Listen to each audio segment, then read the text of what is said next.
Katanya pembangunan, tapi dikorbanin rakyat kecil. Proyek-proyek ini tuh diluncurkan, mulai dari larangan motor, sekolah tanpa wisuda, bahkan bendungannya bikin warga terusir dari rumahnya. Katanya untuk rakyat, tapi kenapa justru rakyat kecil dikorbanin? Kadang gua tuh mikir, apa ini beneran untuk kemajuan? Atau cuma sekedar validasi aja, biar kelihatan beda, biar bisa hebat dari sebelum-sebelumnya. Gak semua orang tuh bisa teriak, jadi gue yang bersuara. Karena dia bukan berarti rela, dan ngomong bukan berarti ngelawan. Hari ini harga 4 rumah gue digusur. Jadi itu tidak jadi rumah kalian digusur. Kami cuma minta satu, dihargai sebagai manusia. Karena rakyat bukan ajang buat pamer bencana. Dan ingat, suara yang disakiti bisa jadi keluar yang paling keras. Ya Bapak kan bisa lihat dulu latar belakang saya. Misalnya saya miskin atau enggak, terus mampu bayar. Kalau udah miskin, gak usah baik gaya. Itu bahasa kasarnya yang sering aku dengar. Jangan berlindung di balik kata rakyat kecil atau rakyat miskin. Padahal diri sendirinya aja tuh melanggar aturan. Kadang bingung kenapa harus selalu pengennya diingetin terus. Bilangnya menuntut keadilan, tapi bangun rumah di atas tanah yang bukan miliknya, digusur marah. Kan itu udah gak logik banget ya. Kok bisa sih marah? Yang bikin lebih bingung adalah dia mengaku bahwa dia ini miskin, tapi dia tetap menuntut harus ada perpisahan sekolah. Dimana seperti kita tahu kalau ada perpisahan sekolah pasti butuh mengeluarkan dana. Kadang ya orang-orang yang miskin secara ekonomi itu mereka tuh selalu punya keinginan yang tinggi, tapi padahal kapasitas dan kemampuan mereka tuh cuma di sini, rendah gitu loh. Itulah pentingnya introspeksi diri agar kita tuh tahu di mana sih kemampuan dan kapasitas kita, semana. Gak usah malu ketika kita lagi ada di titik kita tuh kurang atau menjadi rakyat yang ekonominya masih kurang. Gak apa-apa banget, karena kita gak bakal tahu berapa tahun ke depan kita akan jadi apa. Tapi yang penting ketika kita lagi di titik rendah ini, jangan merepotkan orang, jangan bikin susah orang. Enggak gitu Pak, kan saya waktu dibikin video TikTok itu kan captionnya itu kan bukan untuk meminta kerohiman atau apapun. Saya itu cuma minta keadilan aja Pak. Yang minta adil apa? Waktu digusur itu tuh nggak ada musyawarah, cuman ada satpol pp datang. Ya, cuman pertanyaan, Anda tinggal di tanah orang. Saya balik pertanyaannya, tinggal di tanah orang lain harus bayar nggak sama yang punya tanah? Bayar. Kalau saya balik nuntut, Pemdanya suruh minta tagihan, dihitung berapa tahun ke belakang, bayar tiap tahun. Ya Bapak kan bisa lihat dulu latar belakang saya. Misalnya saya miskin atau enggak, terus mampu bayar atau enggak. Kamu miskin nggak? Iya, miskin. Saya mengakui. Kenapa miskin? Pengen hidup bergaya, sekolah harus ada perpisahan. Kalau buat masalah itu sih kan, ya kan kamu miskin, ya kan kamu merasa miskin. Kenapa orang miskin nggak prihatin? Gini Pak, mohon maaf ya Pak ya. Saya bukannya menolak kebijakan Bapak. Saya bukan kebijakan saya, itu kebijakan bupati. Iya, maksudnya apapun itu saya mendukung, cuman jangan dihapus Pak, nggak semuanya orang itu kan bisa terima. Terus kalau misalnya kayak wisuda dihapus, terus misalnya Bapak juga ngebalik minta pajak sama saya, padahal kan saya miskin, apakah? Bukan minta pajak, saya balik. Anda miskin, tapi jangan sok kaya. Orang miskin tuh prihatin membangun masa depan. Seluruh pengeluaran ditekan, digunakan untuk yang positif. Bisnis, pengembangan diri. Lah ini rumah nggak punya, tinggal di bantaran sungai. Orang tua yang lain itu menyambut gembira ketika wisuda dihapus. Keluarga ini menolak wisuda dihapus. Ya kalau gitu saya nggak usah bantu kerohiman. Bukan menolak sih Pak. Apa? Bukan menolak, istilahnya kan. Ya saya tanya balik Bu, Ibu perlu uang nggak buat ngontrak? Yang lagi viral, anak cewek ngekritik Pak Deddy gara-gara dihapusnya study tour dan wisudaan. Jujur aja gue sebagai emak-emak, gue sangat setuju dengan tindakan Pak Deddy. Karena apa? Study tour itu kita ikut nggak ikut itu harus tetap bayar. Dan udah gitu keselamatan anak-anak kita selama study tour itu nggak banget terjamin ya. Apalagi banyak terjadinya kecelakaan-kecelakaan. Sekarang kalau udah kecelakaan, siapa yang mau tanggung jawab? Sekolah cuma bisa minta maaf. Terus yang nyesel siapa? Kita sebagai orang tua.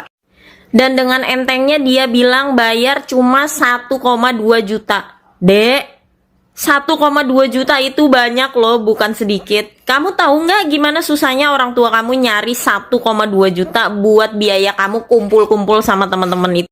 Belum lagi ternyata rumahnya si anak ini baru kena gusur. 1,2 juta bisa buat bayar kontrakan loh. Katanya pembangunan, tapi dikorbanin rakyat kecil. Kalau ada biaya perpisahan harus bayar berapa? Waktu itu sih sekitar 200, 1 juta doang Pak. 1 juta doang. Iya, 1.200.000. Ibu, kamu miskin nggak? Iya, Miskin. saya mampu. Kenapa miskin? Pengen hidup bergaya, sekolah harus ada perpisahan. Adanya lucu ya, katanya miskin, tapi gaya hidup sok kaya. Teriak-teriak sebagai rakyat miskin, tapi minta wisuda sekolah tetap diadakan. Gimana logikanya? Kebijakan gubernur jelas tujuannya tidak ada lagi sekolah yang mengatasnamakan acara apapun untuk memungut biaya ke orang tua murid. Gubernur hanya ingin rakyat kecil tidak terbebani dengan biaya-biaya yang tidak penting di sekolahan deh. Adanya teriak-teriak menjadi korban penggusuran rumah. Padahal rumahnya sendiri berdiri di atas bantaran sungai di tanah pemerintah yang menyebabkan penyempitan sungai, kumuh, dan potensi banjir yang merugikan rakyat lainnya di sekitar situ yang benar-benar bayar pajak atas rumah hak milik. Adanya saat bicara rakyat kecil yang dikorbankan, mewakili rakyat yang mana? Lalu kami yang tinggal di rumah yang legal bayar pajak dan yang lainnya memilih ngontrak kos rumah daripada tinggal di atas tanah yang bukan miliknya. Bagaimana cara berpikirmu? Gubernur sudah berusaha memberikan kompensasi yang layak untuk mengganti, padahal seharusnya kalian bayar sewa tanah selama puluhan tahun. Tidak adilnya di mana? Justru gubernur tidak adil kepada kami yang tidak pernah tinggal di atas tanah pemerintah. Jika gubernur membiarkan bangunan-bangunan ilegal seperti kalian tetap berdiri, ya gubernur tidak adil kepada kami dong. Udah ya deh ya, jangan play victim, logikanya jangan dibalik-balik. Public speakingmu bagus, tapi kamu harus belajar lagi bagaimana menjadi manusia yang hidup di dalam suatu negara. Paham ya deh ya? Semoga kelak kamu bisa jadi orang yang berhasil, tapi dengan cara berpikir yang tepat. Terima kasih. Budak teh jiga nu nyawa ngeritik gubernurnya, jika nu bae sok pinter maneh teh karek oge lulus tes SMA nya. Ngeritik gubernur. Pakai jeung hayang wisuda cenah mencari keadilan, cenah ujung-ujungna teh naon hayang wisuda teh cenah tetep diayakeun jeung studi tour. Dasar budak belegug sia mah. Justru gubernur teh ngeuweuhkeun teh keur mengurangi beban orang tua anu sengsara. Maneh mah ningalina tinggal di bantaran kali giranya di tempat dina tanah pemerintah, tanah Pemda. Ayeuna gaya we digedekeun hayang studi tour, sedangkan studi tour teh mahal pakai duitnya, ngebebankeun ka orang tua tapi didukung di ku orang tuana teh. Sedangkan orang tua nu lain sangat berterima kasih kepada Di Mulyadi. Aduh, ya budak, ampun aing teh kieu teh sekolah sok kumaha nya, jiga nu pinter gitu. Pinterna teh kersorangan gitu, kersorangan. Jadi bukan untuk kepentingan umum manehna mah. Yang penting manehna mah bisa wisuda jeung studi tour cenah.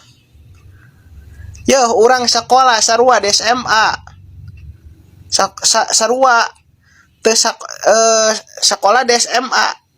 Saat itu studi tour memang teu dilarang, tapi aing mah teu ngiluh henteu karunya ka kolot, teu boga modal, teu boga kedahar acan.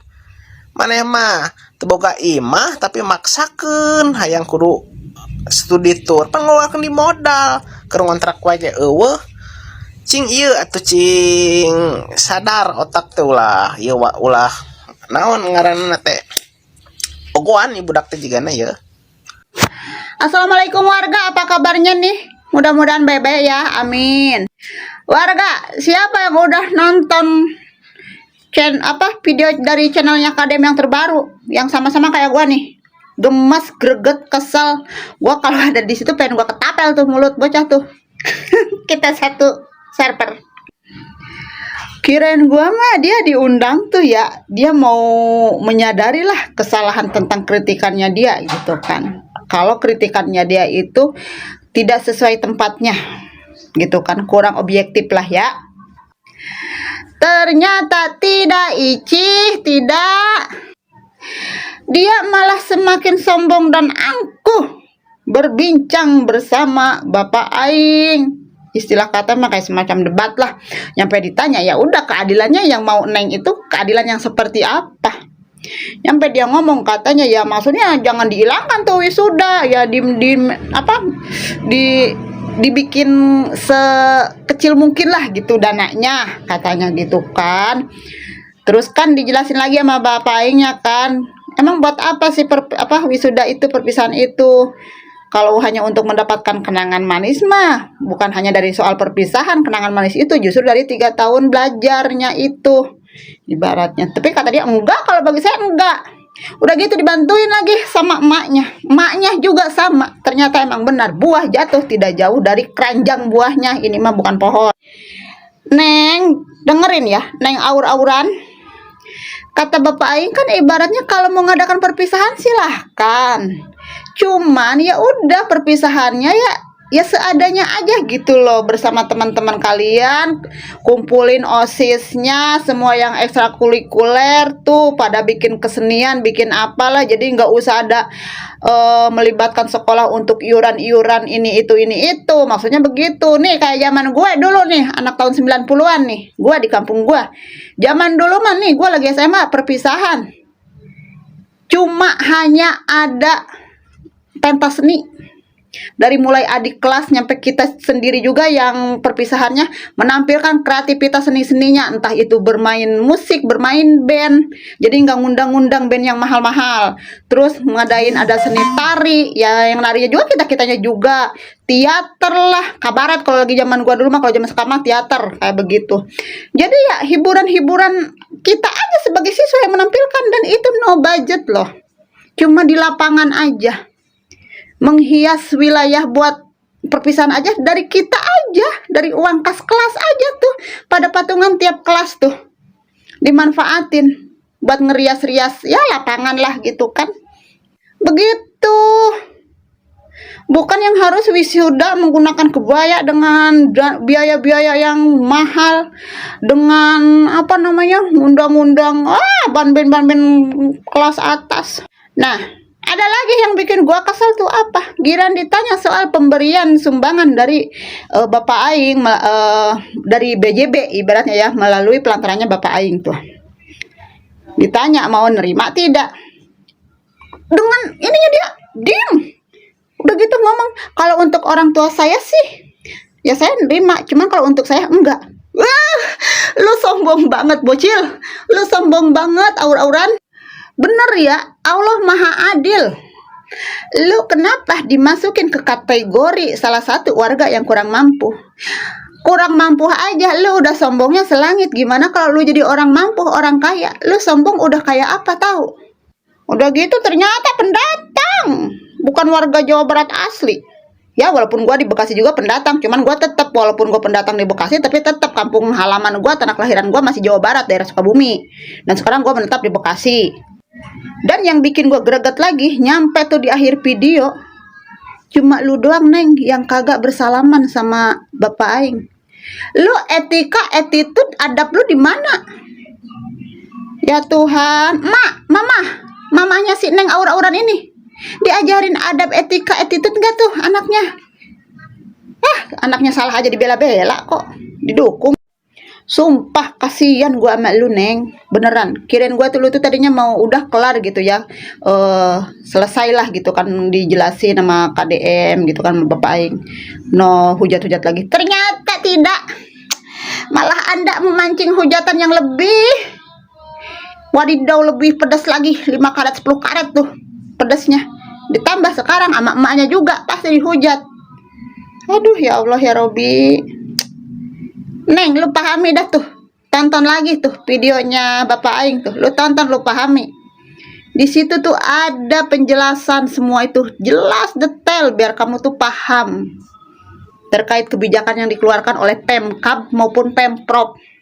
Gitu. Walaupun lu dipuji-puji, ada beberapa orang ngomong katanya salut mani bocah public speakingnya bagus.